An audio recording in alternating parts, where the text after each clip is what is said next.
la blouse, le podcast qui déshabille les scientifiques. Je m'appelle Élodie Chabrol et j'ai hâte de vous faire rencontrer des scientifiques et partir avec vous à la découverte de ces humains. On va bien sûr parler un peu de science, mais on va surtout beaucoup parler d'eux.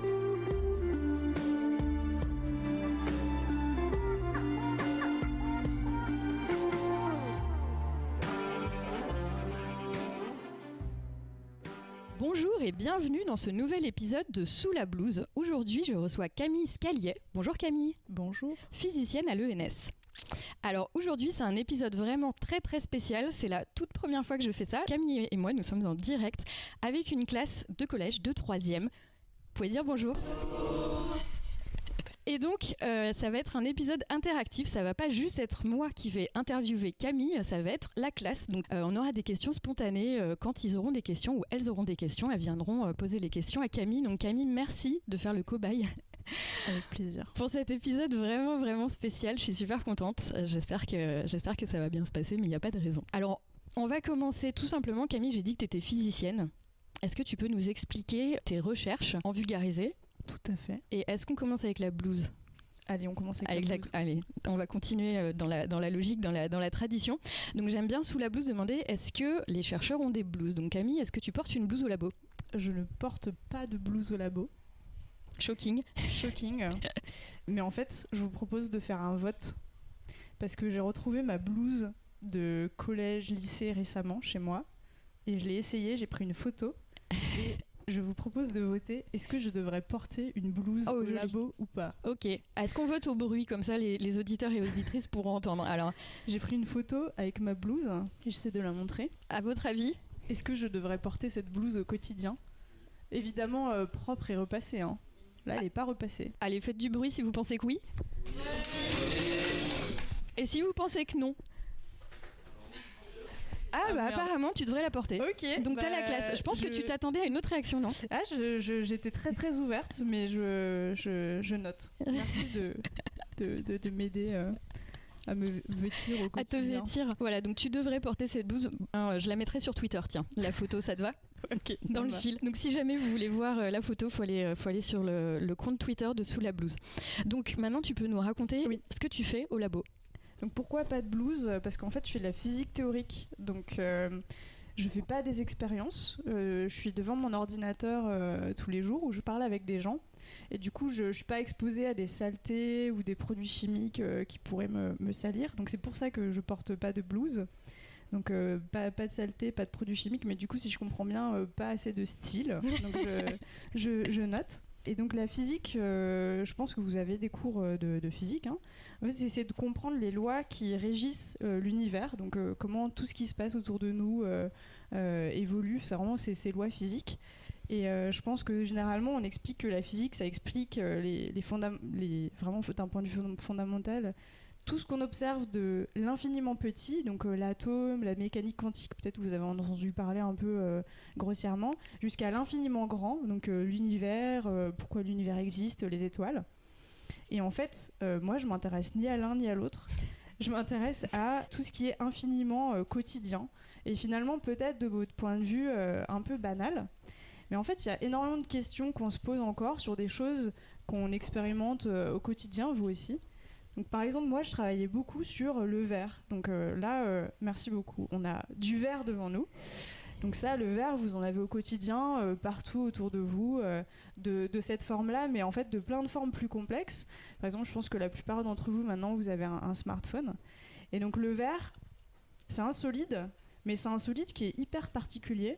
On ne comprend pas pourquoi il existe. Et donc ça, c'est vraiment des questions, ça paraît vraiment trivial, pourquoi le verre existe. Et en fait, moi, j'essaye de comprendre pourquoi le verre existe. Ouais. Est-ce qu'on peut essayer de comprendre un peu ce matériau ? Par exemple, quand vous allez casser votre écran, j'espère que ça ne vous est pas arrivé, mais ça arrive malheureusement. Ouais.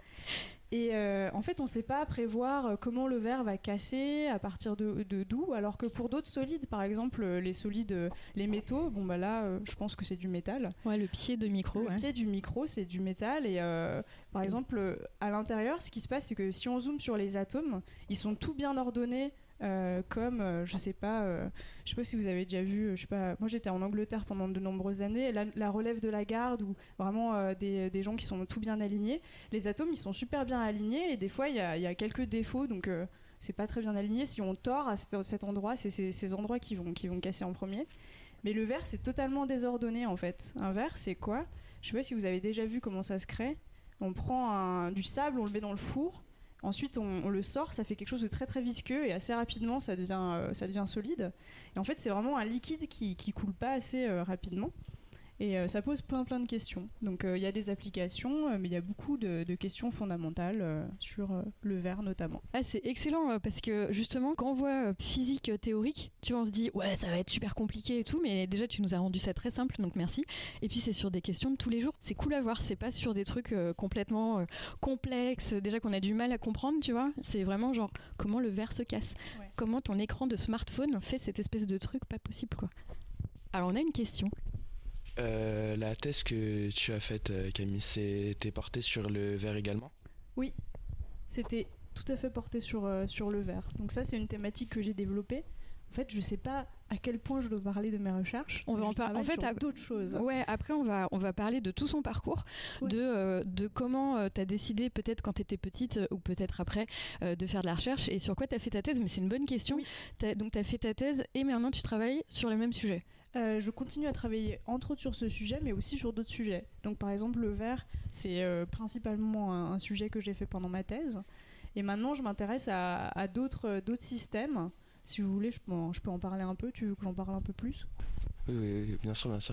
Donc en fait, si on explique un petit peu, si je vous explique un petit peu plus en détail ce que je fais en physique. En fait, je faisais la physique statistique, donc je pense que vous avez entendu déjà les mots statistiques. Souvent, on entend parler dans les médias de la statistique. En fait, c'est quoi ? C'est quand on a vraiment beaucoup de données,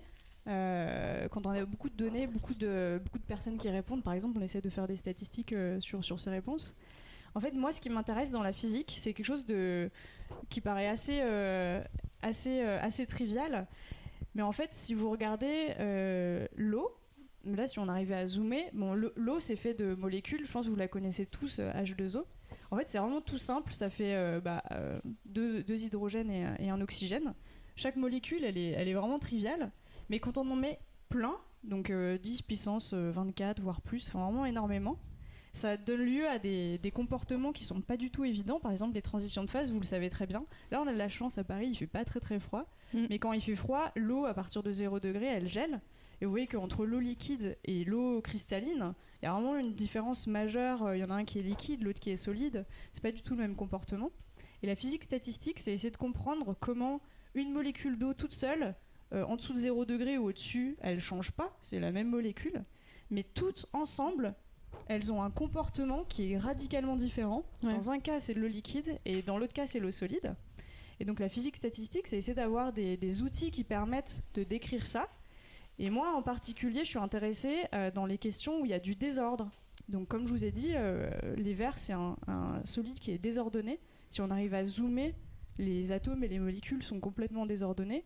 Et donc, je pourrais en parler un peu plus, mais je suis intéressée dans ces domaines et ça s'applique à vraiment plein de sujets autres que vraiment juste le matériau. Ouais, c'est excellent. Bah, on va penser à toi quand on verra l'eau se mettre à geler ou quand on verra une carafe. On a encore une question. Alors j'ai deux petites questions. La première c'est qu'est-ce qui se passe dans le four pour que le sable ça devienne du verre, et aussi est-ce qu'on peut utiliser un four du quotidien justement, ou est-ce qu'il faut un four spécial ou... Eh bien je réponds aux deux petites questions. Je vais répondre à la deuxième pour commencer. En fait il faut avoir des températures qui sont extrêmement élevées. Donc malheureusement on ne peut pas le faire dans notre four à la maison parce que ça monte vers 220 degrés. Ouais. Tout avouer, je sais pas quelles sont les températures dans les fours vraiment qui sont utilisés pour faire du verre, mais c'est plus de 1000 degrés, enfin c'est vraiment extrêmement chaud. Et qu'est-ce qui se passe ? Eh ben précisément, c'est une transition de phase, donc c'est ce que j'essaie d'expliquer. En fait, on a essentiellement de la silice, donc c'est du sable qu'on met, qui est solide et généralement qui est cristallin. En fait, le sable, peut-être vous avez entendu parler du quartz. Ça c'est vraiment des matériaux qui sont des cristaux, donc c'est solide, mais si on arrive à zoomer, c'est vraiment tout bien ordonné. Quand on chauffe beaucoup, on donne de l'énergie à ces atomes pour bouger plus. En fait, essentiellement, quand vous montez la température, les choses à l'échelle vraiment atomique, elles bougent beaucoup plus. Et du coup, l'arrangement bien ordonné, comme chaque atome bouge beaucoup plus, ça casse cet ordre cristallin et ça devient un liquide. Donc quand on met dans le four, c'est la même chose que quand tu prends de la glace et tu la sors à température ambiante, ça devient un liquide. Donc ça, c'est ce qui se passe dans le four. Ça devient un liquide, tu vois. Je sais pas si vous avez déjà vu, là, ils sortent les trucs et ça fait un espèce de truc visqueux. Ouais, c'est le moment où ouais. ils arrivent encore à... Ça devient de plus en plus visqueux. Mais précisément, ce qu'ils font, c'est qu'ils mettent dans le four, ça devient un liquide. Mais quand ils ressortent, finalement, la température, elle diminue vraiment rapidement. Et ça fige totalement le liquide très visqueux et ça fait un verre. Et c'est un peu comme la lave d'ailleurs. Exactement. Parce que la lave qui sort d'un volcan, elle est super visqueuse, elle est liquide, enfin une espèce de liquide bien visqueux quoi. Et elle refroidit vite. Et du coup, suivant la vitesse de refroidissement, ça devient plus ou moins véreux ou cristallisé, etc. Exactement. Il y a des verres volcaniques en effet qui reproduisent exactement ça. Et là, en effet, dans le volcan, c'est plus chaud que dans un four traditionnel. Ouais. Et ça forme des verres. Donc, c'est des types de verres qui sont utilisés. Moi, je fais pas des expériences comme je vous ai dit, même si je vais mettre ma blouse maintenant. Je vous enverrai une photo. Les gens, ils arrivent à faire des expériences, mais ils peuvent aussi travailler sur des verres qui sont extrêmement anciens, donc volcaniques. Et il y a même des verres qui viennent de météorites. Donc ça, c'est des verres qui ont été créés ailleurs dans le système solaire, j'imagine, qui peuvent venir sur Terre et qui sont du coup extrêmement anciens. Donc c'est utile pour comprendre comment l'âge d'un verre, c'est un paramètre important, influence ses propriétés. On a une question. Tout à l'heure, tu disais que tu utilisais beaucoup ton ordinateur, mais est-ce que tu as déjà été amené à utiliser d'autres outils, d'autres machines potentiellement ? Oui, tout à fait. J'utilise beaucoup l'ordinateur parce que je fais ce qu'on appelle des simulations numériques. Donc je fais des expériences sur l'ordinateur, en gros, très modèle. Ouais. Mais en fait, pendant mes études, j'ai dû faire 3 stages de recherche. Et en fait, j'ai fait 3 stages expérimentaux. Donc j'ai fait des expériences sur différentes choses. J'ai fait des expériences sur, ça s'appelle des cristaux liquides. C'est les anciennes montres ou même les montres un peu Casio, les trucs comme ça, les affichages ou les anciens écrans. Les trucs marrons, là, gris et noirs là, non ? Ouais, exactement. J'ai fait des expériences sur ça, j'ai fait des expériences sur des matériaux granulaires, donc vraiment un peu comme des tas de sable, essayer de comprendre, c'est ce que je disais, les trucs simples du quotidien, essayer de comprendre ces choses-là, ou des suspensions un peu denses, donc des toutes petites billes de plastique dans l'eau, essayer de comprendre. Vous essayerez chez vous, il y a un effet, ça s'appelle le coffee ring effect. Vous pouvez faire cette expérience chez vous s'il y a des gens qui boivent du café, vous mettez une goutte de café sur la table, vous la laissez évaporer, et vous verrez que la goutte, même si ça fait... c'est en contact avec la table sur toute la surface, vous verrez que le café, donc les petits grains, ils sont juste au bord. Ah ouais. Si vous regardez même des tasses... Bon, il n'y a pas de traces de café. Vous voyez, ça fait un ring, donc ça fait un anneau. Et j'ai essayé de comprendre la physique de ça. Donc vous pouvez essayer. Donc j'ai fait des expériences avec des microscopes... un microscope particulier, je viens de manger le nom. De photon, je sais pas quoi. Non, des gros microscopes en fait. Non, quand tu le coupes en 3D là. Ah oui. Un confocal. Oui, c'est un microscope qui permet de voir pas juste en 2 dimensions, mais qui permet aussi de regarder en 3 dimensions. De découper comme une tranche de pain de mie en fait. Et puis le truc sur les granulaires, c'était un moteur qui vibrait, etc. Et les cristaux liquides, c'était des manips assez standards. Mais jamais d'énormes trucs. Mais il y en a au labo de physique. Si vous voulez, cet après-midi ou je sais pas quand, je peux vous montrer des énormes manips. C'est pas les miennes. Merci. On a répondu à ta question. T'as encore une question de science ? Allez, viens. Je voulais savoir, est-ce que tu es la seule à travailler sur ce sujet ou il y a plusieurs personnes qui travaillent ? Alors on est plusieurs. En fait, on est plusieurs en France et on est plusieurs dans le monde même. Donc ça, c'est vraiment quelque chose qui est important à savoir. C'est que, en fait, quand on fait de la recherche, alors on est tout seul. Moi, comme je vous dis, je suis souvent devant mon ordinateur. Mais en fait, on collabore énormément. Donc on a vraiment des collègues qui travaillent sur des sujets similaires. Donc on essaye de tous avoir vraiment une expertise un petit peu différente. Donc on ne fait pas exactement la même chose. Mais on est plusieurs personnes qui s'intéressent au même sujet. Alors en fonction des communautés, donc moi sur ma communauté, c'est une communauté qui n'est pas immense, mais il y a des communautés, par exemple le graphène, vous avez peut-être entendu parler de ça, c'est du carbone, c'est une nouvelle forme de carbone qu'on a découverte. Quand vous faites du crayon sur une feuille, vous prenez du scotch, vous enlevez le scotch, vous pouvez l'essayer chez vous. vous verrez qu'il y a quelque chose qui s'est collé. Et ça, c'est du graphène. Et en fait, c'est un nouveau matériau. Ce qui se colle sur la main aussi quand tu écris au crayon papier et que tu frottes un peu trop. Quand tu es gaucher. Ça fait beaucoup de carbone. Mais là, par exemple, voilà, c'est des comités, il y a beaucoup plus de personnes. Mais du coup, moi, je travaille vraiment en collaboration. Donc ça, c'est quelque chose qui est vraiment très chouette dans la recherche. C'est qu'on n'est pas tout seul. Donc on a toujours des gens avec qui discuter, qui sont intéressés dans les mêmes sujets. Alors écoute, je te propose Camille qu'on passe... donc là tu nous as super bien expliqué... Elle a bien expliqué Camille, non ? Oui. Elle a bien expliqué, non ? Oui. Ah voilà, on a un petit peu d'enthousiasme. Donc Camille a super bien expliqué ce qu'elle faisait. Je propose qu'on enlève cette blouse que tu n'as pas sur le dos, mais blouse virtuelle, et que tu nous racontes un peu ta vie, comment notamment t'en es venue à faire de la recherche. Est-ce que c'est quelque chose que tu avais envie de faire petite ? Et comment t'en es venue à faire de la recherche sur ce sujet ? Qu'est-ce qui s'est passé ? Raconte-nous. Qu'est-ce qui s'est passé ? Est-ce que c'est quelque chose que je voulais faire quand j'étais petite ?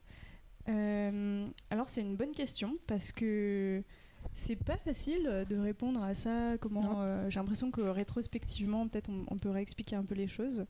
Moi, c'est vrai que depuis que je suis petite, mais d'ailleurs ça s'est pas arrêté. Je sais que je posais beaucoup de questions à mes parents, mais ça, je pense qu'on le fait tous en fait. Tous les enfants posent plein de questions parce que les choses elles sont pas évidentes. Pourquoi le ciel est bleu ? Pourquoi ci ? Pourquoi ça ?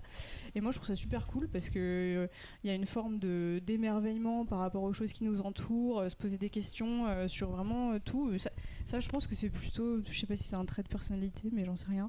Je pense que tous les enfants font ça, et j'ai peut-être un petit peu moins arrêté que d'autres personnes, mais je sais que ça, je posais beaucoup de questions, donc ça devait être peut-être un petit peu pénible pour mes parents des fois de répondre aux questions. Mais est-ce que c'était quand j'étais petite ? Je sais pas. Des fois ça vient, tu sais, en fait souvent ce qui est marrant c'est que c'est les astrophysiciens ou astrophysiciennes qui disent j'ai utilisé un télescope et j'ai voulu être astro. Il y en a, ça vient après, tu vois, moi c'est venu en master de vouloir faire de la recherche parce qu'en fait j'ai demandé un peu à la classe s'ils avaient déjà vu des chercheurs. Il y en a qui ont des parents qui sont dans la recherche, mais tu croises pas forcément toujours des chercheurs. Non, tu croises pas des chercheurs. Donc, mais là, bon, je pense que si on veut vraiment aller sous la blouse, alors là vraiment vous allez vraiment sous ma blouse. En fait, et là c'est vraiment mon parcours et ma vie. En fait, moi, ma maman, elle est morte quand j'avais 5 ans, et elle est morte d'un cancer. Et ça m'a énormément marqué dans ma vie. Enfin là, c'est plus que la chercheuse, c'est moi qui vous parle. Et évidemment, quand on a 5 ans, on comprend des choses, mais on comprend pas tout. Et je sais que vraiment, quand j'étais enfant, avant d'être chercheuse, en fait, j'aurais voulu être médecin. Parce que moi, je voulais sauver toutes les mamans du monde. Et un jour, j'ai compris que c'était pas vraiment ça qu'on faisait quand on était médecin. Et pendant longtemps, en fait, j'ai beaucoup hésité entre médecine et plus faire de la science. J'avais la chance d'avoir un oncle qui était oncologue justement, donc j'ai pu beaucoup lui parler de mes projets, qu'est-ce que ça voulait dire de faire de la médecine. Et en fait, au final, qu'est-ce qui m'a décidé ? Je suis pas sûre. Je pense qu'au bout d'un moment, au fil des choses, je me suis plus intéressée pour la science et la recherche. Mais du coup, ces questions, c'est pour ça que je dis c'est difficile de dire.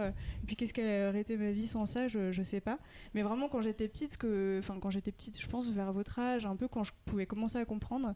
Moi, je voulais comprendre c'est quoi le cancer, comment le corps humain fonctionne. Ça, c'est vraiment un truc. Avant la physique, c'est ça qui m'a beaucoup intéressée. Et je sais que ça a vraiment été une source pour moi d'essayer de comprendre en fait qu'est-ce qui s'est passé.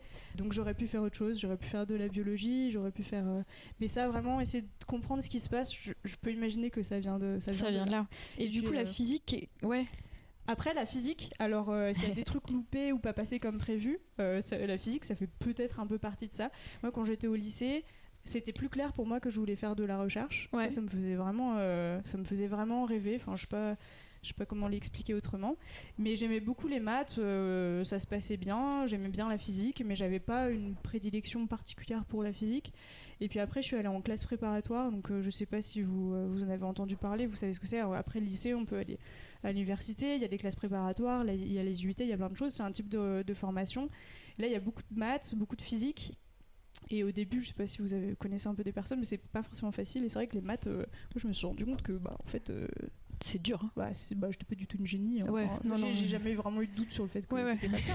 Mais, et en fait, au final, je me suis dit, la physique, c'est chouette parce que ça répond sûrement plus à mes questions sur la vie qui nous entoure, tout en étant assez théorique. Donc je suis arrivée un peu comme ça. Donc est-ce que c'est c'est loupé, d'une certaine façon. Je sais pas, ou pas passé comme prévu.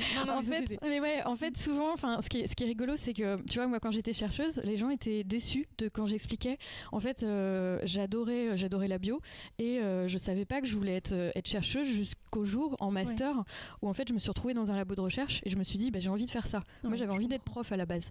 Et souvent les gens sont déçus en mode tu sais, chercheur ça doit être un truc que tu veux faire depuis que t'es tout petit ou t'as vu un documentaire de Marie Curie, il faut absolument que tu fasses de la recherche.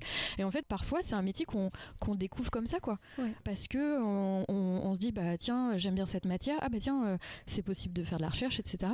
Et voilà, et c'est pas toujours un truc qu'on veut faire nécessairement depuis tu vois qu'on est jeune, ou c'est un métier qu'on découvre quoi. Oui, il y a de tout, je sais qu'il y a vraiment de tout et précisément c'est quelque chose qu'on découvre, c'est quelque chose pour lequel je sais pas, on a entendu parler déjà ou pas, c'est pas le cas de tout le monde, donc vraiment je sais que dans les gens, justement les gens avec qui je travaille, mes collaborateurs, il y a vraiment des gens qui ont découvert ça presque en thèse, c'est le moment où on commence à faire de la recherche.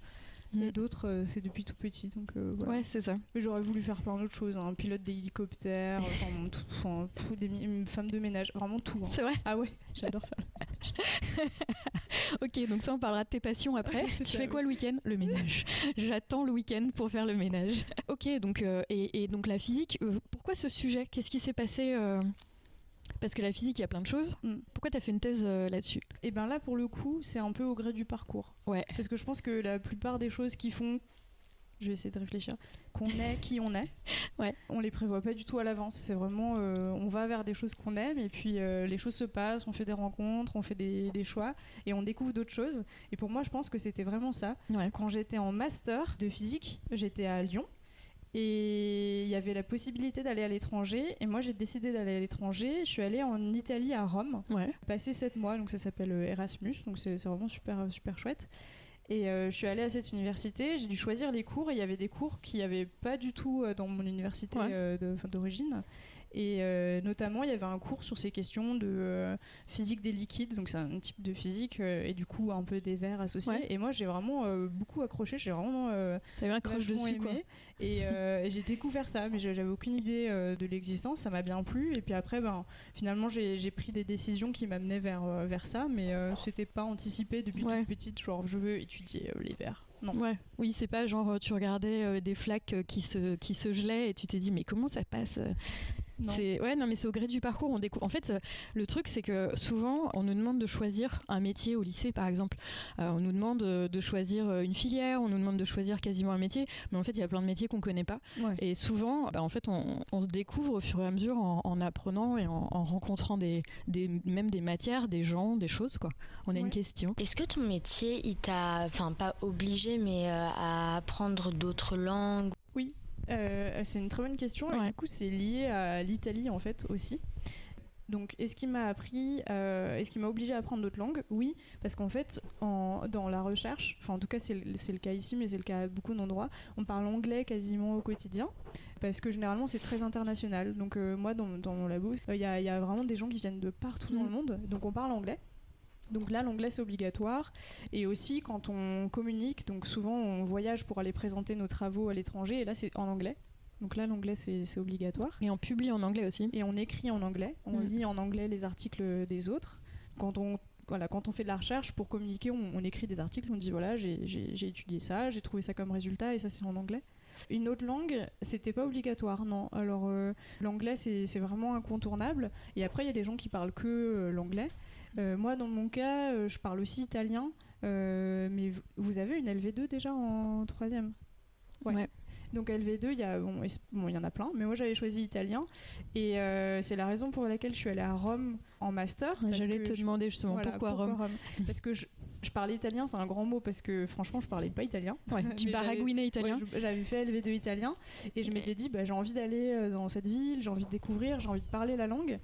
Et ça pour le coup c'était pas du tout dans l'objectif de faire de la recherche parce que vous faites peut-être qui fait espagnol en LV2 ? Donc là on a des mains, quelques-unes.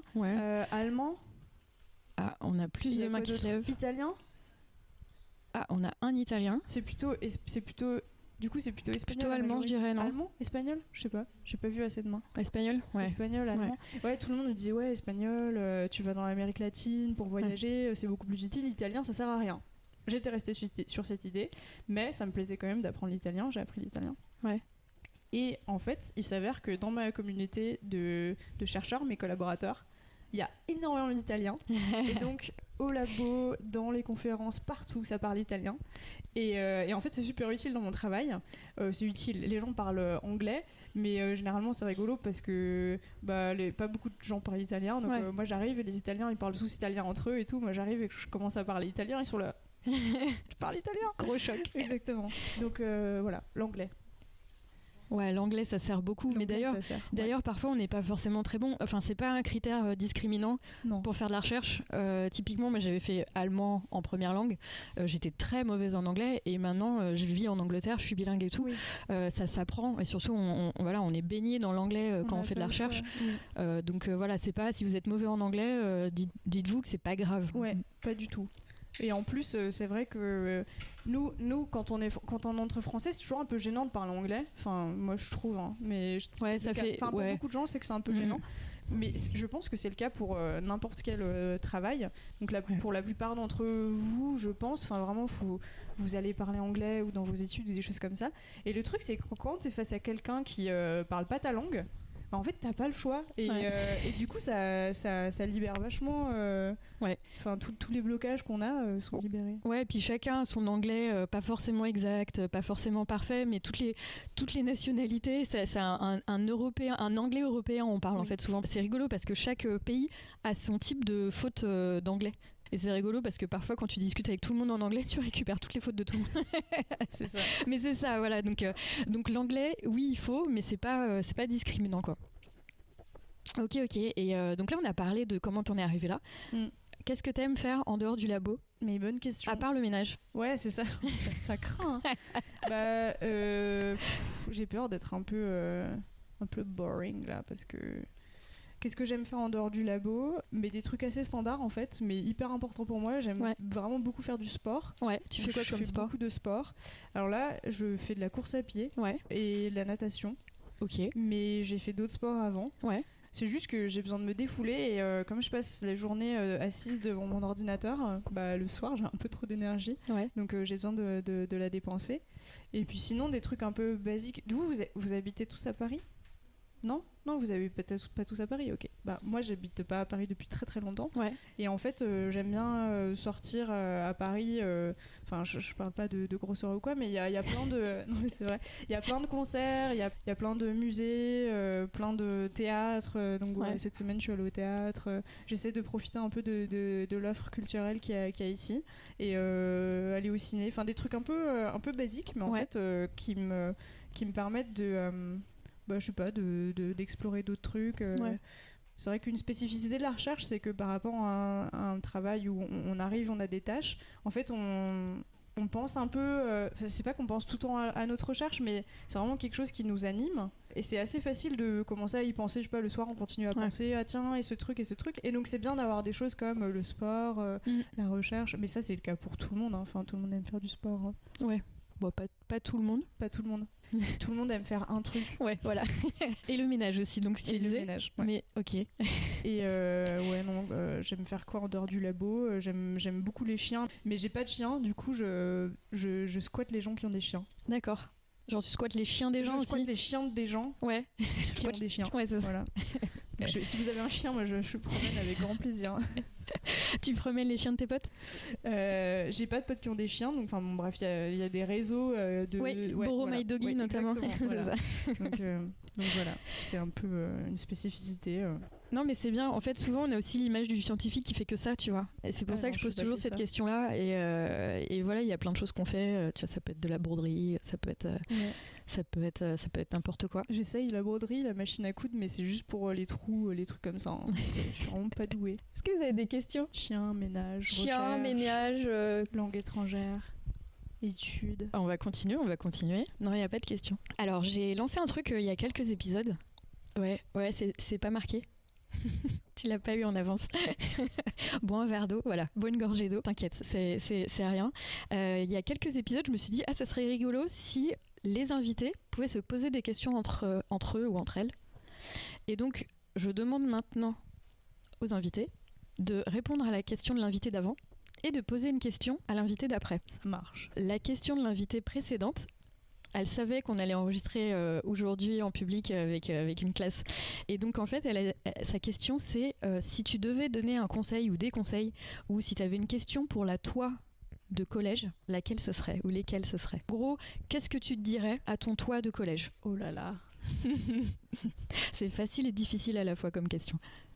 Et là, ce qui est bien, c'est que t'as plein de... J'ai des yeux qui me regardent. T'as plein de troisièmes, donc tu peux te dire qu'est-ce que t'aurais envie de leur dire, ou de te dire à toi. Peut-être un conseil, tu vois, pour réussir. Là, si tu penses à la Camille, la petite Camille en troisième, tu lui dirais quoi? J'aime bien surprendre mes invités avec. Bah là, ça marche. Ah ouais.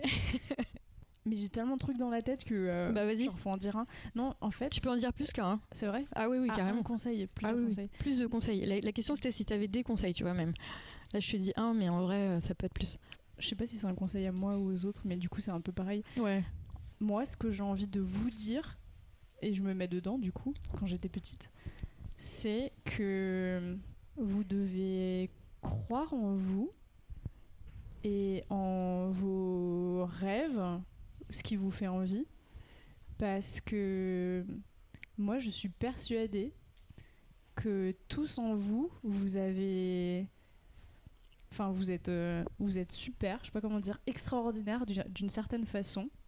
Et c'est vous qui l'avez en vous.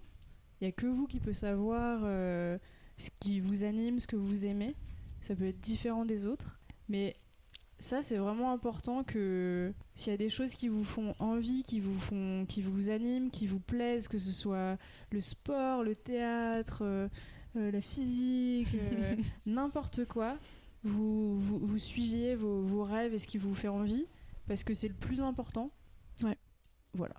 Et souvent, je crois que j'ai entendu plusieurs fois dans ce podcast, c'est des chercheurs et des chercheuses qui me disent en recherche, c'est pas forcément les plus intelligents qui y arrivent, c'est les plus passionnés. Carrément. Mais en fait, je crois que ouais, c'est bien. C'est ce que je veux dire, c'est si vous avez des passions ou des choses qui, ouais, je crois que c'est ça. Faites-le parce que vraiment. Parce que vraiment, c'est le plus important, quoi. Moi, je pense que peut-être déjà à cette époque, je me disais... je voyais les gens, des adultes autour de moi, il y en avait qui galéraient un peu dans le travail et tout. Je me disais, mais ce serait cool de faire un travail où... que t'aimes. Et il y a plein de choses différentes et pas forcément standard. Et je pense que c'est pour ça que c'est important de s'écouter et de pas essayer de... En fait, faites ce qui vous fait plaisir.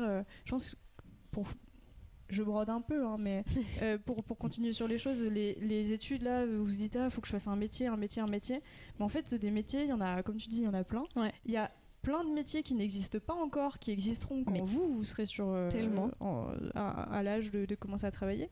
Mais en fait, essayez plutôt, demandez-vous qu'est-ce que vous aimez faire au quotidien. Est-ce que vous aimez lire, être dehors, bouger, parler avec des gens, être seul, être créatif, être plutôt, technique. En fait, c'est plutôt ça qui doit vous guider. Qu'est-ce que vous aimez faire ? Qu'est-ce qui vous passionne ? Qu'est-ce que vous aimez ? Et ça va vous guider naturellement, je pense. Ouais. C'est une bonne, c'est une bonne chose. C'est un bon conseil. Confiance et être indulgent avec soi-même. Voilà. Et sachant que un échec, c'est pas toujours un échec. Ah oui, carrément. Parfois, on veut faire un truc et puis en fait, on se dit c'est pas pour moi, bah je fais demi-tour, je fais autre chose et c'est pas grave. Mais quand on échoue, en fait, je trouve qu'on apprend beaucoup plus sur soi que quand on réussit. Hein. Ouais, je suis d'accord. En tout cas, moi, les fois où j'ai loupé, ça m'a plus appris. Bah ouais. Voilà. Mais c'est vrai qu'on a toujours peur de l'échec, mais au final, l'échec, ça t'apprend toujours plein de choses. Alors, est-ce que tu as une question pour l'invité ? Mais je sais pas, mais est-ce que je peux pas utiliser le public pour qu'on concocte une question ? Utilisons le public, profitons d'avoir un public. Je sais pas, après, s'il n'y a pas de questions du public... Alors, la prochaine invitée, c'est une chercheuse en cancéro. Je l'ai pas fait exprès, je savais pas. Oui, je sais. Waouh ! Est-ce que je peux brainstormer là ? Tu peux brainstormer avec le groupe. Et la question qu'on pose à cette chercheuse est: est-ce qu'il y a eu un événement dans sa vie qui lui a donné envie de devenir chercheuse en cancérologie ? Ok, donc si elle répond pas à ça pendant l'interview, je lui demanderai à la fin. Ok. Il faut une question plan B Allez, prenons une question plan B. Une question plan B. Au cas où elles répondent déjà à ça. Brainstorm plus. Donc la question plan B, le groupe a décidé Que c'était quel est le plus grand accomplissement dans sa vie, de chercheuse ou personnelle. Ok, très bien. Donc faudrait écouter. Merci, merci le groupe. Faudrait écouter l'épisode d'après. On arrive à la fin de ce podcast. Est-ce qu'il y a un truc dont on n'a pas parlé que tu as envie d'aborder? Bah moi, je suis super contente d'être avec vous aujourd'hui. Justement, un peu pour cette raison de... Moi, je viens de commencer mon poste de chercheuse pour toute la vie. Pour toute la vie. Non, mais c'est vrai. Et c'est un peu vertigineux quand même de se dire, maintenant, je vais faire de la recherche pour tout le temps. Et je me pose pas mal de questions par rapport à mon parcours, qu'est-ce que j'ai fait pour arriver là et tout, et qu'est-ce que j'aimais quand j'étais jeune. Et du coup, ça me touche vachement d'être avec vous. Et je suis hyper impatiente de savoir ou de me dire, voilà, vous allez faire des choix, faire des études et de savoir ce que vous faites, parce que je suis sûre que vous allez faire des trucs super cool, peu importe ce que vous faites. Donc voilà, j'ai plein d'espoir. Je suis trop contente. Merci Camille d'avoir partagé tout ça avec nous. C'était un super épisode. Merci beaucoup à toi et merci à vous tous. Merci à vous tous et toutes d'avoir écouté. J'ai oublié de le dire au début, mais ce podcast, il est enregistré à l'ENS dans le cadre de la semaine qui est juste avant la journée des femmes et filles de sciences. Donc on fait ça pour mettre en avant des femmes et des filles de sciences. Donc toi, merci d'avoir accepté. Merci à vous toutes et toutes d'avoir écouté ça, d'avoir posé toutes vos questions, et je vous propose qu'on applaudisse Camille qui nous a raconté plein de choses aujourd'hui.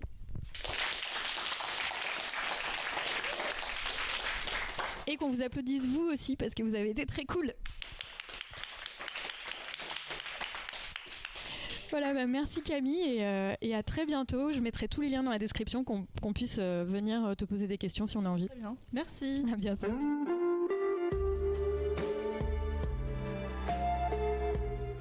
Voilà, ça y est, c'est tout pour cet épisode de Sous la blouse. J'espère que vous l'avez apprécié.